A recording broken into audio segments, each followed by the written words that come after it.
अस्सलाम वालेकुम। मुल्की और गैर मुल्की ताज़ा तरीन खबरों के लिए देखते रहें के न्यूज़ चैनल इंटरनेशनल। यूट्यूब पर हमारा चैनल सब्सक्राइब कीजिए और रहें दुनिया भर की खबरों से बाखबर।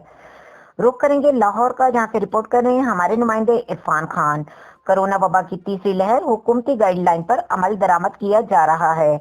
DIG ऑपरेशन साजिद कियानी की हिदायत। स्मार्ट लॉकडाउन किन इलाकों में लगाया जा रहा है, इनमें करीम ब्लॉक, गुलशन इकबाल के मखसूस इलाकों में लगाया गया। जिला हुकूमती निशानदही पर मखसूस मकामात पर लगाया गया।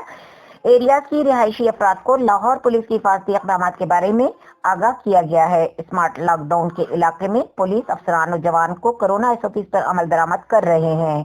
आवाम से गुजारिश है कि कोरोना SOPs पर अमल करें, मास्क, सैनिटाइजर और समाजी फासले का ख्याल रखें। कोरोना से महफूज रहने के लिए समाजी फासले, मास्क और सैनिटाइजर का इस्तेमाल जरूरी है। हुकूमती नोटिफिकेशन की रोशनी में स्मार्ट लॉकडाउन पाबंदी से मुस्तस्ना अफराद को नक्लो हरकत की इजाजत होगी।